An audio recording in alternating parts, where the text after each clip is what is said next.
Hello viewers, आइए आगे बढ़ाते हैं हमारे उस सिलसिले को जिसमें कि हम अपने उन पेशेंट्स की एक्सपीरियंसेस को शेयर कर रहे हैं जिनको हम डील कर चुके हैं। हमारा ये वीडियो आम पब्लिक के लिए है और लेकिन फिर भी जो हमारे यूनानी फिजिशियंस हैं उनके लिए इसमें एक एक्सपीरियंस, एक नुक्ते पिन्हा है। तो बात करते हैं एक नौजवान लड़के की जो अपने दोस्त के साथ किराए पे किसी कमरे में कहीं रहता था। हम बहुत सी बातें एक्चुअल नहीं बताएंगे, आराम से रहते थे, लेकिन अचानक कोई वजह हुई कि एक जो दोनों थे उनमें से एक लड़के ने जो फ़ैन होता है रूम में उस पे लटक कर सुसाइड कर लिया। सुसाइड होने के बाद वही जो होता है, सारी फॉर्मेलिटीज़ हुई, पुलिस आई, ये वो सब, लेकिन उसको उस हालत में फ़ैन से लटके हुए उसके दोस्त ने देख लिया। उसको देखने के बाद इस शख्स को इतना शौक लगा, इतना सदमा लगा कि उसको डिप्रेशन हो गया। वो बिल्कुल अकेला रहने लगा, काम पे नहीं जाने लगा, बात नहीं करने लगा, खामोश रहने लगा और यहाँ तक कि उसके चेहरे पे जो सौदाबियत होती है, स्याही माइल की वो शानी वो आ गई, उसके नाखूनों में स्याही आ गई। इतना ज़्यादा उसको दहशत हुई कि वो इतना ज़्यादा सौदा पैदा हो गया उसके। बहुत सी जगह दिखाया, 6 महीने कहीं इलाज लिया, कहीं लिया, लेकिन वो ठीक नहीं हुआ। बस वो सेडेटिव्स दी जाती थी। हमारे पास जब आया तो हमने उससे सारी हिस्ट्री लेने के बाद देखा। वैसे एक बात यहाँ जो देखा वो अलग बात है, लेकिन एक बात जो यूनिवर्सल ट्रुथ है, जो हकीकत है, वो ये है कि डिप्रेशन में या ऐसे हालात में वही लोग जाते हैं जिनको कि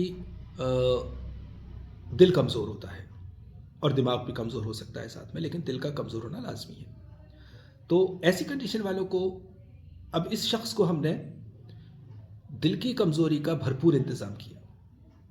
3-4 महीने तकरीबन दवा दी। आज अल्हम्दुलिल्लाह वो बिल्कुल ठीक है। दिल की कमज़ोरी के लिए हमने पूरा इंतज़ाम किया, साथ में दिमाग की कमज़ोरी के लिए भी काउंसलिंग भी की गई और उसको तसल्लियाँ दी गई, बस समझाया बुझाया गया। वो सब एक पार्ट होता है ट्रीटमेंट का। लेकिन जो कहने का मकसद है वो ये है कि ऐसा शॉक लगने के बाद, ऐसे हादसा किसी के साथ कभी कहीं और भी आ सकते हैं, लेकिन ऐसा शौक लगने के बाद जो ये कंडीशन पैदा होती है उन्हीं लोगों की होती है जिनके दिल कमज़ोर होते हैं। आप यूँ समझ सकते हैं कि कोई भी चीज़ तब टूटती है कि या तो वो पहले से कमज़ोर हो और उसकी जो पावर है उससे ज़्यादा उस पर शौक लगा, या जो मजबूत है लेकिन जो पावर था वो उससे ज़्यादा था। इसी तरह का एक केस था जिसकी कि गाड़ी का एक्सीडेंट हो गया था और फिर वो पुलिस ने उसके नंबर वगैरह ले लिए। उस वक्त तो वो आ गया, छोड़ दिया घर पे, लेकिन दूसरे दिन उसने ख़ुदकशी कर ली।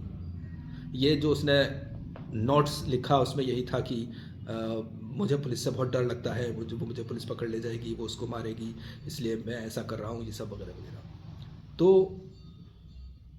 उस लड़के को वैसे मैं जानता था, वो मेरा पेशेंट था कभी, लेकिन उसने ऐसा किया। अफसोस हमें भी बहुत हुआ, लेकिन ये था कि वो कमज़ोर दिल के आदमी ऐसी दहशत में आ जाते हैं और ऐसा कदम उठा लेते हैं। हालांकि ऐसा नहीं होना चाहिए, हिम्मत हर हाल में रखनी चाहिए।